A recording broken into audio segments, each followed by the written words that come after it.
Hi friends, जय श्री स्वामीनारायण। आज अपना श्री हरिकृष्ण किचन में આપણે હેલ્થી નાન બનાવવાના છીએ। હા ફ્રેન્ડ્સ, ઘઉંના લોટમાંથી જ આપણે નાન બનાવવાના છીએ।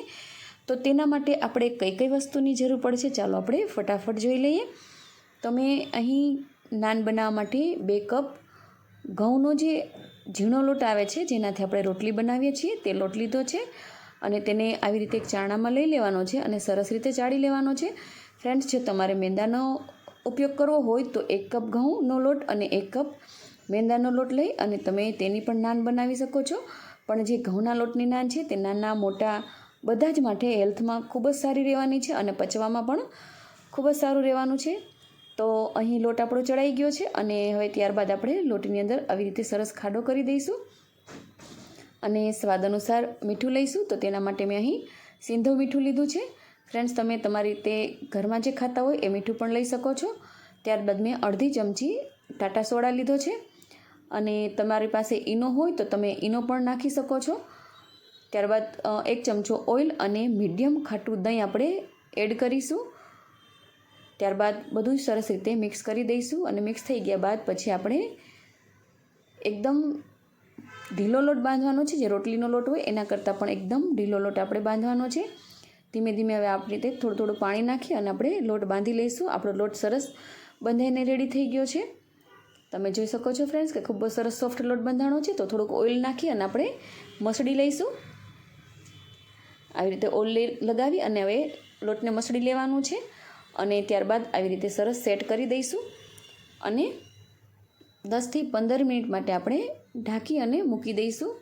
આવી રીતે ઢાંકી દેવાનું છે અને એક બાજુ સાઈડમાં મૂકી અને પછી 15 મિનિટ પછી આપણે જોઈશું તો આપણો લોટ એકદમ સોફ્ટ બનીને રેડી થઈ ગયો છે અને ત્યારબાદ થોડોક મસળી અને રેડી કરી લેવાનો છે। હવે આપણે આમાંથી એક લુઓ લઈશું।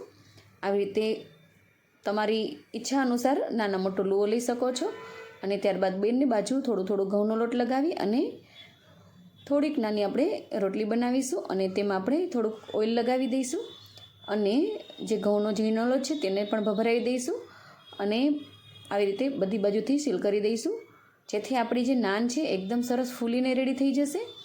ફ્રેન્ડ્સ, ત્યારબાદ આપણે થોડું વણી લઈશું અને પછી કાળા તલ લગાવીશું। તમે કાળા તલની જગ્યાએ કલોંજી અથવા તો કોથમીર પણ લગાવી શકો છો અને આવી રીતે સરસ પતલી પણ નહીં જાડી પણ નહીં એવી રીતે આપણે નાન રેડી કરવાની છે। તમને હું થિકનેસ બતાવું છું। આટલી થિકનેસ આપણે રાખવાની છે। ત્યારબાદ હવે આપણે આ નાનને લોઢીમાં મૂકી દઈશું। લોઢી ગરમ થઈ ગઈ છે તો તેની ઉપર આપણે નાનને મૂકી દીધી। એક બાજુ ચડી ગઈ છે। ફ્રેન્ડ્સ, આપણી નાન ખૂબ જ સરસ ચડીને રેડી થઈ ગઈ છે। તમે જોઈ શકો છો કે એકદમ સરસ ફૂલીને રેડી થઈ છે। ફ્રેન્ડ્સ, આ હેલ્થી નાન ખાવામાં ખૂબ જ સારી લાગે છે। ત્યારબાદ હવે ચડીને રેડી થઈ ગઈ છે તો આપણે ડીશમાં લઈ લેશું અને ફ્રેન્ડ્સ, આપણી બધી જ નાન બનીને રેડી થઈ ગઈ છે। આવી રીતે નાન બનતી જાય એટલે તેમાં આપણે સરસ આપણે ઘી લગાવી દઈશું। ફ્રેન્ડ્સ, તમે જોઈ શકો છો કે એકદમ સોફ્ટ આપણી નાન બનીને રેડી થઈ ગઈ છે। જે મેંદાના લોટની નાન ઠંડી થયા પછી એ થોડી કડક અને ટાઈટ થઈ જાય છે પણ તમે રોટલીના લોટની નાન બનાવશો તો ઠંડી થયા પછી પણ આવીને આવી સોફ્ટ રહેશે અને ઘઉંના લોટની નાન છે એટલે તમે ઘરમાં કોઈ પણ સબ્જી સાથે ખાઈ શકો છો અને પંજાબી સબ્જી સાથે તો ખૂબ જ સરસ લાગે છે।